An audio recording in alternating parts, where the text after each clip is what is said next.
Welcome to వార్తా 9 news. ముందుగా headlines చూద్దాం. సీఎం రేవంత్ రెడ్డిని కలిసిన శ్రీకృష్ణ సదర్ సమ్మేళన ఉత్సవ కమిటీ సభ్యులు. సీఎంను సదర్ ఉత్సవాలకు ఆహ్వానించిన ఎంపీ అనిల్ కుమార్ యాదవ్ కమిటీ సభ్యులు. ఈ నెల 19న ఎన్టీఆర్ స్టేడియంలో సదర్ సమ్మేళన నిర్వహించనున్న శ్రీకృష్ణ సదర్ సమ్మేళన ఉత్సవ కమిటీ. గాంధీ భవన్లో టీపీసీసీ చీఫ్ మహేష్ కుమార్ గౌడ్తో బీసీ సంఘాల నేతల సమావేశం. ఈ నెల 18న నిర్వహిస్తున్న బంద్కి మద్దతు ఇవ్వాలని కోరిన బీసీ సంఘాల నేతలు. కోర్టుల్లో బీసీలకు ఎప్పుడూ అన్యాయమే జరుగుతోంది అన్న జాజుల శ్రీనివాస్.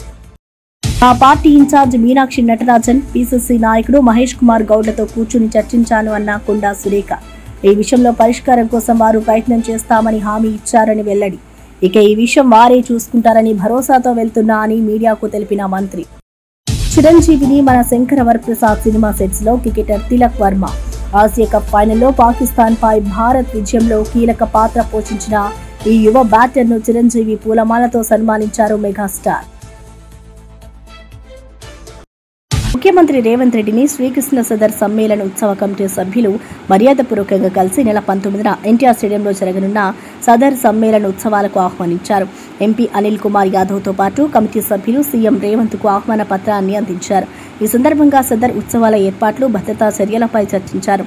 రాష్ట్రంలో సదర్ పండుగ సామాజిక సౌభ్రభత్యానికి ప్రతీకగా నిలుస్తుందని సీఎం అభినందించారు.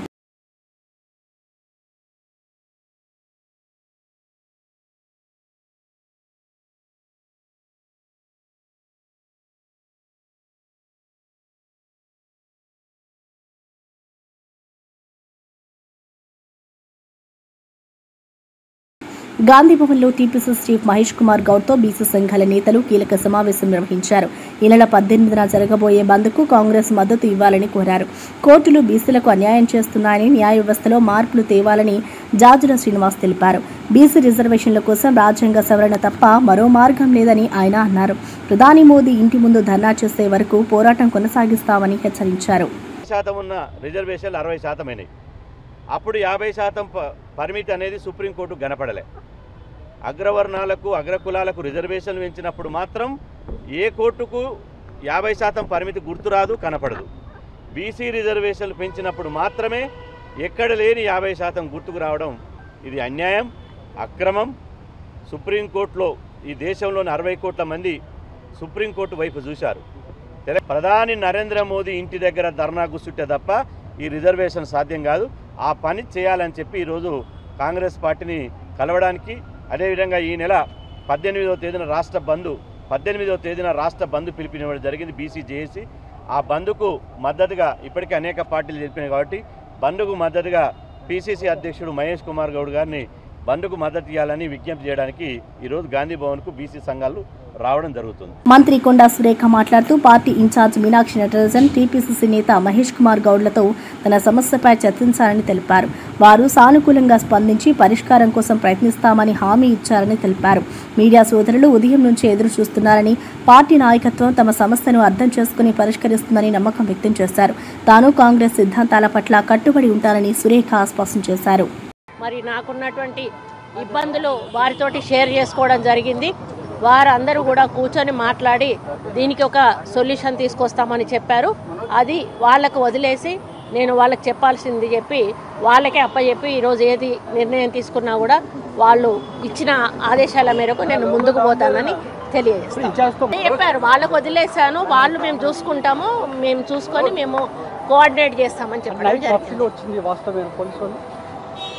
అవన్నీ నేనేమి కామెంట్ చేయదలుచుకోలేదండి. అవన్నీ మీ అన్నీ తెలిసినవన్నీ అడగద్దు దయచేసి. నేను మీడియా వాళ్ళని, ఎందుకంటే మిమ్మల్ని దాటేసి వెళ్ళడం కరెక్ట్ కాదు అని చెప్పి మీ ముందటికి వచ్చి నేను చెప్పడం జరుగుతూ ఉంది. కేవలం నేను కలవడానికి వచ్చాను, చెప్పాల్సిన చెప్పాలనుకున్నాను, చెప్పాను. వారం వాళ్ళకు వదిలేసి నేను వెళ్తా ఉన్నాను. ఆ సొల్యూషన్ వాళ్ళు చూసుకుంటారు. బీసీలకు కోర్టులు అన్యాయం చేశాయని ఆర్ కృష్ణయ్య ఆగ్రహం వ్యక్తం చేశారు. ఈ నెల 18న బంద్ను రాష్ట్ర వ్యాప్తంగా ఘనంగా నిర్వహించనున్నట్లు ప్రకటించారు. బంద్ సందర్భంగా మెడికల్ షాపులు తప్ప అన్ని మూసివేయాలని పిలుపునిచ్చారు. ఆర్టీసీ బస్సులు నడిస్తే ప్రజా ఆగ్రహానికి గురయ్యే ప్రమాదం ఉందని హెచ్చరించారు. బీసీల హక్కుల కోసం పోరాటం కొనసాగుతుందని, ఈసారి ఉద్యమం చారిత్రాత్మకంగా నిలుస్తుందని కృష్ణయ్య తెలిపారు. బీసీలకు అన్యాయం జరిగింది. హైకోర్టు స్టే ఇవ్వడంలో ఎలాంటి హేతుబద్ధమైన న్యాయపరమైన కారణం లేదు. బీసీలకు న్యాయం జరిగే వరకు ఈ పోరాటం కొనసాగుతుంది. బంద్లో అందరూ పాల్గొవాలి. బంద్ 2 రోజుల కాలేజీలు స్కూళ్ళు బంద్ జరపాలని యాజమాన్యాలు డిసైడ్ చేసుకున్నారు. ఎవరు కూడా ప్రతి ఒక్కరు కూడా బంద్లో పాల్గొవాలి. అదేవిధంగా షాపులు వ్యాపారస్తులు కూడా బంద్కు మద్దతు ఇవ్వాలని డిసైడ్ చేసుకున్నారు. ఒక మెడికల్ షాపులు తప్ప పెట్రోల్ బంకులు కూడా బంద్లో పాల్గొంటున్నాయి. వాళ్ళ యజమానులు కూడా చెప్తున్నారు పెట్రోల్ బంకులు నడితే పిల్లగాళ్ళంతా ఆవేశంలో ఉంటారు. సినిమా థియేటర్లు బంద్, ఆర్టీసీ బస్సులు కూడా బంద్ జరుపుతారని వాళ్ళు కూడా యజమాన్యాలు ఆలోచిస్తారు. ఎందుకంటే ఆర్టీసీ బస్సులు నడిపితే పొరగాళ్ళు పిల్లలు ఆవేశంగా ఉన్నారు. ఎందుకు గతంలో బంద్ జరిపినప్పుడల్లా బస్సులు కాలబెట్టారు. మేము బస్సులు కాలబెట్టదని చెప్పంగా కూడా కాలబెట్టారు. అందుకే ఇప్పుడు కూడా ప్రజలందరూ ఆవేశంగా ఉన్నారు. అన్నిటికంటే ఎక్కువ ఆవేశంగా ఉన్నారు. బస్సులు నడపద్దని ఆలుంటున్నారు. ప్రజలందరూ అసౌకర్యం కాదు, ఇది న్యాయం కోసం చేసే పోరాటం, ధర్మం కోసం చేసే పోరాటం. తప్పని పరిస్థితుల్లో ఈ బంద్ ఒక్కసారి బంద్ జరిపితే బీసీల సత్తా. బీసీలు అంటే ఎవరికి భయం? కోర్టులకు భయం లేదు, నాయకులకు భయం లేదు, మంత్రులకు భయం లేదు, ఆఫీసర్లకు భయం లేదు. బీసీలు అంటే భయపడే స్థాయికి బీసీలకు రుణాలు ఇవ్వడం లేదు, ఫీజులు ఇవ్వడం లేదు, స్కాలర్షిప్లు ఇవ్వడం లేదు, చిన్న చూపు చూస్తున్నారనే భావన ఉన్నది. మార్గాని భారత్ మాజీ ఎంపీ మరియు వైఎస్ఆర్సీపీ అధికార ప్రతినిధి నకిలీ మద్యం తాగిన కారణంగా ఎంతో మంది ప్రాణాలను కోల్పోతున్నారని వెల్లడించారు. ఈ విషయంలో చంద్రబాబుకు కూడా సంబంధం ఉందని ఆయన ఆరోపించారు. నకిలీ మద్యం అమ్మిన షాపులపై కేసులు కట్టడాన్ని తక్కువగా తూతూ మంత్రంగా చేస్తున్నారని విమర్శించారు. ఎందుకు చనిపోయాడరా అని వాళ్ళ ఫ్యామిలీకి ఫోన్ చేసి కనుక్కుంటే అంటే లెక్కర్ తాగి ఇదయ్యాడండి, అతనికి కొంత టైఫాయిడ్ ఉంది, దాని మీద లెక్కర్ తాగాడంట, చనిపోయాడు అని చెప్తున్నారు. నాకు ఆశ్చర్యం అనిపించింది. అంటే 19 ఏళ్ల కుర్రాడు లెక్కర్ తాగి చనిపోయాడంట. ఇక్కడే బొమ్మూరుకి చెందిన వ్యక్తి, ఇంకొకటి నల్లజర్లకి చెందిన వ్యక్తి, అతను ఒకటి చనిపోయాడు. ఇంకొక అతను చావు బతుకుల్లో ఉన్నాడు. వీళ్ళందరూ కూడా తాగిన లెక్కర్ ఏంట్రా అంటే మ్యాన్సన్ హౌస్ అంట. మ్యాన్సన్ 19 ఏళ్ళు కుర్రోడు గత 5 ఏళ్ళు అంటే 14 ఏళ్ళ నుంచి తాగుతున్నాడా? ఏం మాట్లాడతారండి? 19 ఏళ్ళ కుర్రోడికి అసలు ముందర మద్యం ఎలా అమ్ముతున్నారు? 21 ఇయర్స్ కదా. అప్పుడు నేను ఆ డీటెయిల్స్ కూడా మీకు ప్రెస్కి నేను అందిస్తాను. అంటే 19 ఏళ్ల కుర్రోడికి ప్యాంక్రియాస్ ఎందుకు ఫెయిల్ అవుతాయి? ప్యాంక్రియాస్ ఎందుకు ఫెయిల్ అవుతాయి చెప్పమంటారా? ఒకటి, కంటిన్యూస్గా 3-4 రోజుల నుంచి అలా తాగి ఉంటే ప్యాంక్రియాస్ ఫెయిల్ అయ్యి చనిపోతారు, ఇన్ఫ్లమేషన్ వచ్చి. లేకపోతే నకిలీ మద్యం తాగితే డైరెక్ట్గా ప్యాంక్రియాస్ హిట్ అయిపోతాయి. దానికి టెక్నికల్ టర్మినాలజీ కూడా ఉంది, అది కూడా మీకు చెప్తాను. నకిలీ, కల్తీ అయితే చావరండి. కల్తీ అంటే వాటరో లేకపోతే ఇంకోటి ఏదో కలుపుతారు. నకిలీ అంటే డైరెక్ట్ స్పిరిట్ వేసేస్తారు. అంటే ఈ రకంగా ప్రజల ప్రాణాలతో ఆడుకుంటా ఉన్నారు. ఇంకా ఇందులో ఈ నకిలీ మద్యం గురించి ఇంకొంచెం కాసేపు మాట్లాడితే, బీసీలకు 42% రిజర్వేషన్లు కల్పించడంలో కాంగ్రెస్ కట్టుబడి ఉందని టీపీసీసీ చీఫ్ మహేష్ కుమార్ గౌడ్ అన్నారు. బీసీ రిజర్వేషన్ల సాధన కోసం జేఏసీ పిలుపునిచ్చిన ఈ నెల 18న జరగబోయే బంద్కు కాంగ్రెస్ పూర్తి మద్దతు ఇస్తుందని తెలిపారు. కాంగ్రెస్ నాయకులు, కార్యకర్తలు అందరూ బంద్లో పాల్గొంటారని తెలిపారు. బీసీ హక్కుల సాధనలో కాంగ్రెస్ ముందుండి పోరాటం చేస్తుందని హామీ ఇచ్చారు. కాంగ్రెస్ పార్టీ మొదటి నుంచి 42% రిజర్వేషన్ ఓబీసీల కోసం కట్టుబడి ఉంది. ఈ యుద్ధం ముందుకు పోవాలి కాబట్టి 18న జేఏసీ కృష్ణన్న, శ్రీనివాస్ గౌడ్ తదితరులందరితో కూడినటువంటి జేఏసీ ఇచ్చిన పిలుపుకి కాంగ్రెస్ పార్టీ సంపూర్ణంగా మద్దతిస్తుంది. ఇది మా కమిట్మెంట్, మా ఎజెండా. ఈ ఎజెండా ఫుల్ఫిల్ కొరకు కాంగ్రెస్ పార్టీ శ్రేణులు, మా నాయకులు అందరూ కూడా బంద్లో పాల్గొంటారు, బంద్ను విజయవంతం చేస్తారు. విశాఖలో గూగుల్ A1 డేటా సెంటర్ ఏర్పాటు కావడం ఏపీకి ప్రత్యేక అదృష్టమని తుని ఎమ్మెల్యే యనమల దివ్య తెలిపారు. ఈ డేటా సెంటర్ ద్వారా విశాఖ ఒక గ్లోబల్ ఇన్వెస్టర్స్ హబ్గా మారుతుందని ఆమె పేర్కొన్నారు. గత వైసీపీ ప్రభుత్వంలో రాష్ట్రంలో నిరుద్యోగత, పెట్టుబడుల కొరత కారణంగా ఆర్థిక విధ్వంసం జరిగిందని, కానీ కూటమి ప్రభుత్వంలో యువతకు ఉపాధి అవకాశాలు సృష్టించడంపై ప్రత్యేక దృష్టి సారించబడుతున్నట్టు తెలిపారు. వర్యులు శ్రీ నారా చంద్రబాబు నాయుడు గారు, అలాగే HRD and IT minister Shri Nara Lokesh గారికి కూడా మా తుని నియోజకవర్గం తరపున ప్రత్యేక ధన్యవాదాలు వారికి. ఈ గూగుల్ AI డేటా సెంటర్ ద్వారా ఒక వైజాగ్ అనేది ఒక గ్లోబల్ ఇన్వెస్ట్మెంట్ సెంటర్గా మన రాష్ట్రం దాని వైజాగ్ ఒక గ్లోబల్ ఇన్వెస్ట్మెంట్ సెంటర్గా ఇది మారబోతుంది. అందుకు నిజంగా ప్రజలు కూడా చాలామంది హర్షిస్తున్నారు. గత ప్రభుత్వం అయితే ఒక విధ్వంసానికి తోడ్పడింది. ఇవాళ ఈ కూటమి ప్రభుత్వం మన యువతకి ఉపాధి కల్పించడంలో కానీ ఒక విద్యా సంస్థ ఏర్పాటు చేయడం కానీ వీటన్నిటిలో కూడా ముందుంటుంది మన కూటమి ప్రభుత్వం. ఈ గూగుల్ డేటా AI సెంటర్ అనేది మన రాష్ట్రానికి ఒక గేమ్ చేంజర్గా మారబోతుంది. గతంలో ఉమ్మడి రాష్ట్రం ముఖ్యమంత్రిగా ఉన్న మన శ్రీ నారా చంద్రబాబు నాయుడు గారు హైదరాబాద్కి మైక్రోసాఫ్ట్ తీసుకొచ్చి ఒక గేమ్ చేంజర్గా చేశారు. ఇవాళ ఈ గూగుల్ AI డేటా సెంటర్ అనేది మన విశాఖపట్నం రావడంతో ఒక గేమ్ చేంజర్గా కాబోతుంది. ఇదంతా కూడా ప్రజలు కూడా అందరూ కూడా చాలా బాగా హర్షిస్తున్నారు. ఇవాళ కూటమి ప్రభుత్వం అనేది పేదల ప్రభుత్వం. ముఖ్యంగా టీడీపీ పార్టీ పేదల మంచికి, వాళ్ళ అభ్యున్నతికి, వాళ్ళ అభివృద్ధికి తోడ్పడుతుంది. అలాగే ఈ గూగుల్ డేటా AI సెంటర్ ద్వారా కూడా 2 లక్షల ఉద్యోగాలు వస్తాయి. ఏదైతే మేనిఫెస్టోలో మన యువతకి 20 లక్షల ఉద్యోగాలని ప్రామిస్ చేశామో అందులో భాగంగా ఇవాళ 2 లక్షల ఉద్యోగ కల్పన జరుగుతుంది. అలాగే 1.33 లక్షల కోట్లతోటి ఇన్వెస్ట్మెంట్ జరుగుతుంది. ఏదైతే ప్రజలందరూ కూడా ఈ విషయాన్ని గమనిస్తున్నారు.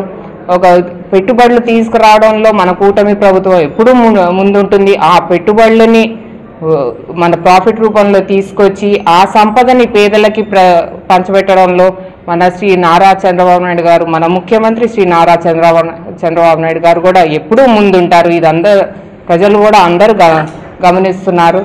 మన తుని నియోజకవర్గం తరఫున ప్రత్యేకంగా శ్రీ నారా లోకేష్ గారికి అలాగే శ్రీ నారా చంద్రబాబు నాయుడు గారికి కూడా ప్రత్యేక ధన్యవాదాలు. Thank you.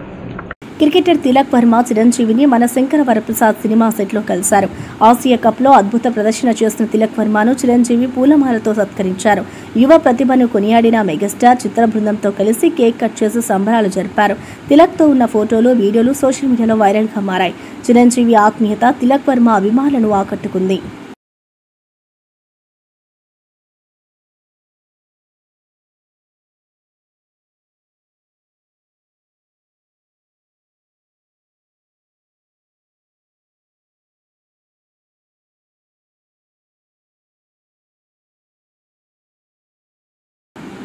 బీసీలకు 42% రిజర్వేషన్లు ఇచ్చిన తర్వాతే ఎన్నికలు జరగాలని మాజీ ఎంపీ వి హనుమంతరావు అన్నారు.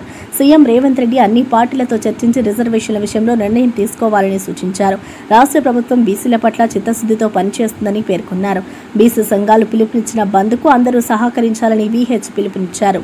దీనికి అందరూ సహకరించాలని కోరుతున్నా. ఎందుకంటే ఆనాడు తెలంగాణ రావాలని ఏదైతే ఆలోచన చేసి యుద్ధ ప్రాతిపదికగా ప్రాణాలకు తెగించి ప్రాణాలు అర్పించి తెలంగాణ తెచ్చుకున్నట్టు ఇవాళ 18 నాడు జరిగే ఏదైతే బంద్లో అందరూ కూడా వ్యాపారస్తులు, షాపులు వాళ్ళు, ఏది ఫ్యాక్టరీ వాళ్ళు కూడా ఆలోచన చేసి మాకు సాయం చేయాలి, బంద్కు మీరు సహకరించాలని కోరుతున్నా. దీనికి కారణం ఏంటంటే ఇక రాకపోతే ఒకసారి ఇది పెండింగ్లు ఉంటుంది. ఇది ఒకటే కారణం. అందరూ ఇవాళ ముఖ్యమంత్రి గారు కూడా ఒక అడుగు ముందుకు వేస్తా అంటున్నాడు. నేను తప్పనిసరిగా అన్ని పార్టీలను పిలుస్తాను. జరిగిందేదో ఇక ముందు ఎట్లా జరగాలనేది మీరే ప్రణాళిక చెప్పాలని. రాజ్యాంగంలో మార్పు తెచ్చిండ్రో దీంట్లో కూడా మార్పు రావడానికి మీరు ఒక అడుగు ముందుకు వేయమని కోరుతున్నాను నేను. ఎందుకంటే ఇది folded and I'm requesting.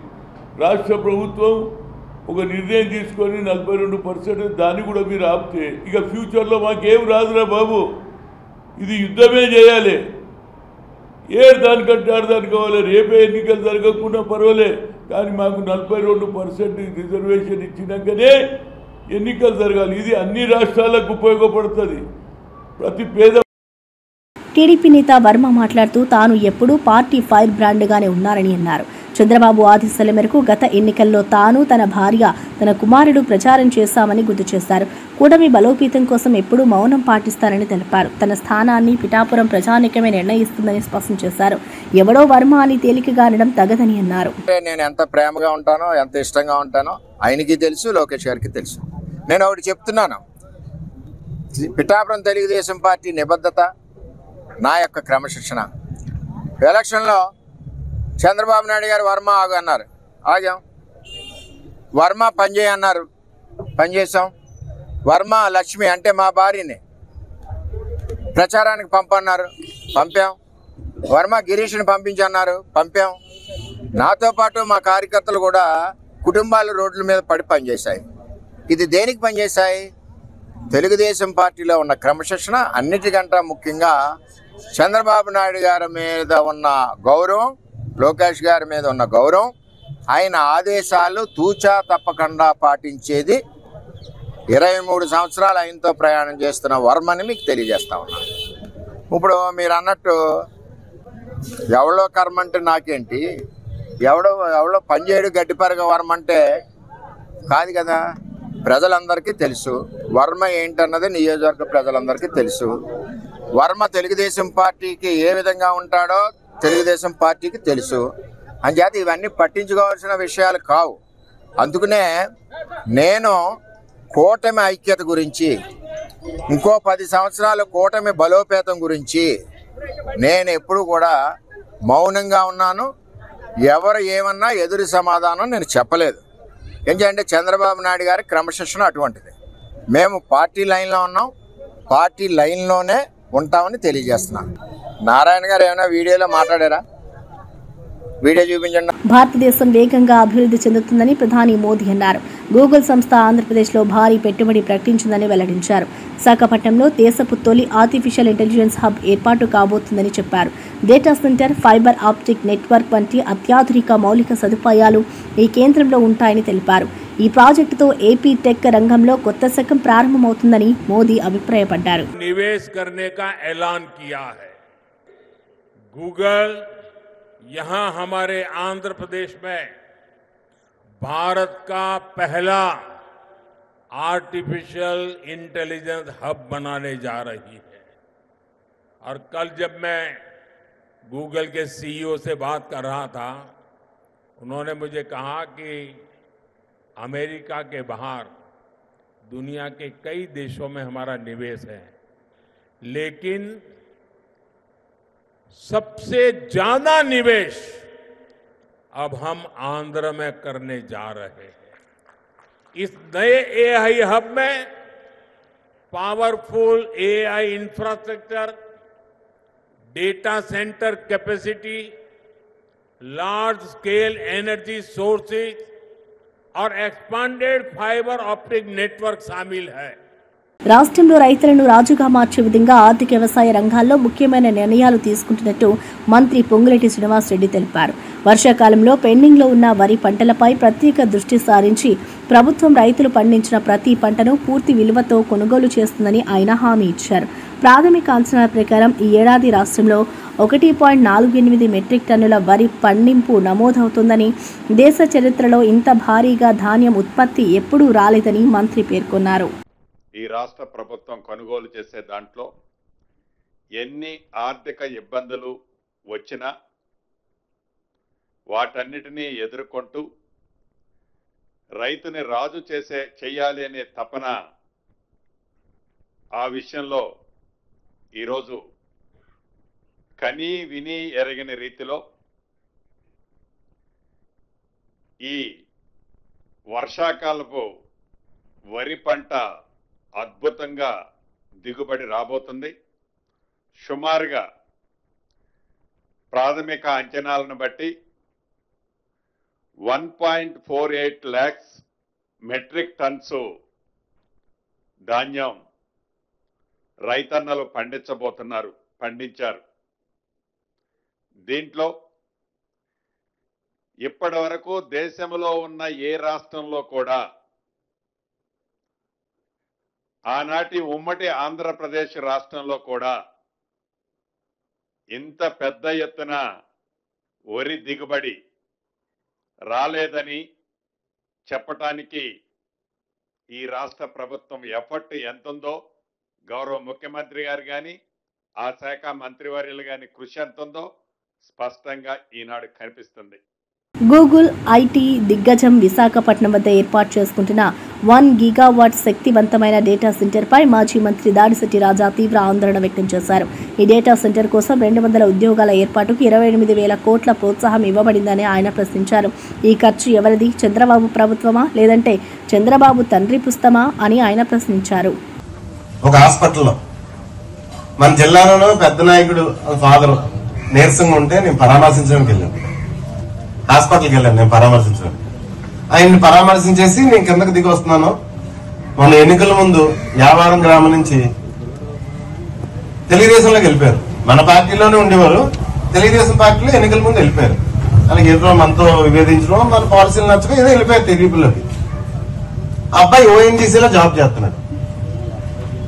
ఓఎన్జీసీలో job చేస్తున్నాడు. అబ్బాయి యాక్సిడెంట్ అయింది.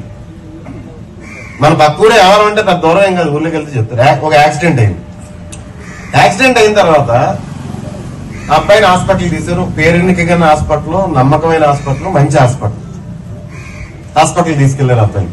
నేను మెట్ల మీద పరామర్శ చేసి మెట్ల మీద దిగి వస్తుంటే వాళ్ళ తల్లిదండ్రులు కనిపించారు. నాకు తెలుసున్న మొక్కలను ఇవన్నీ ఇక్కడ ఏంటంటే ఇలా బాబుకి యాక్సిడెంట్ అయిందండి, హాస్పిటల్లో ఉన్నాడు అంటే ఎన్నాళ్ళు పెట్టి ఉన్నారంటే 4 రోజులు అయిందండి, ఇప్పటికే 2-3 లక్షలు, రోజుకి 2.5 లక్షలు 3 లక్షలు బిల్లు అవుతుందండి అని చెప్పారు. అని చెప్తే నేను సరే వెళ్దానండి అని ఆ బాబు దగ్గరికి వెళ్ళాను. వెళ్ళిన వెంటనే చూసిన వెంటనే నాకు అర్థమైపోయింది, ఆ బాబు చచ్చిపోయాడు, ఆ అబ్బాయికి డయాలసిస్ చేస్తున్నారు, వైద్యం చేస్తున్నారు. ఎందుకంటే తల్లిదండ్రులు 2.5 లక్షలు 3 లక్షలు బిల్లు కట్టేస్తున్నారు రోజుకి. ఆ కుర్రోడి మీద ప్రేమ కొద్దింది. ప్రైవేట్ హాస్పిటల్ పరిస్థితి అలా ఉంటుంది. మీరు కావాలంటే ఎంక్వైరీ చేసుకోండి. మన పక్కూరే, మన పార్టీలో కూడా లేదు, తెలుగుదేశంలో ఉన్నారు. చచ్చిపోయినట్టు వైద్యం చేస్తున్నారండి. చూడగానే అర్థమైపోయింది. అంటే రోజుకి 2-2.5 లక్షలు కట్టేస్తున్నారు. కొద్దిగా చికాకు పడి చూశాను నేను డాక్టర్లు కలిసి. నేను ఇలా బయటకు రాగానే 5 నిమిషాలు డిశ్చార్జ్ చేసి పంపిస్తారు అబ్బాయికి. లేదంటే ఇంకో 4 రోజులు వైద్యం చేసుకుని ఇంకో 10 లక్షలు కట్టించుకున్నాం. సీఎం రేవంత్ రెడ్డిని కలిసిన శ్రీకృష్ణ సదర్ సమ్మేళన ఉత్సవ కమిటీ సభ్యులు. సీఎంను సదర్ ఉత్సవాలకు ఆహ్వానించిన ఎంపీ అనిల్ కుమార్ యాదవ్ కమిటీ సభ్యులు. ఈ నెల 19న ఎన్టీఆర్ స్టేడియంలో సదర్ సమ్మేళనం నిర్వహించనున్న శ్రీకృష్ణ సదర్ సమ్మేళన ఉత్సవ కమిటీ. గాంధీభవన్లో టీపీసీసీ చీఫ్ మహేష్ కుమార్ గౌడ్తో బీసీ సంఘాల నేతల సమావేశం. ఈ నెల 18న నిర్వహిస్తున్న బంద్కి మద్దతు ఇవ్వాలని కోరిన బీసీ సంఘాల నేతలు. కోర్టుల్లో బీసీలకు ఎప్పుడూ అన్యాయమే జరుగుతోంది అన్న జాజుల శ్రీనివాస్. ఆ party incharge Meenakshi Natarajan, PCC నాయకుడు మహేష్ కుమార్ గౌడ్లతో కూర్చుని చర్చించాను అన్న కొండా సురేఖ. ఈ విషయంలో పరిష్కారం కోసం వారు ప్రయత్నం చేస్తామని హామీ ఇచ్చారని వెల్లడి.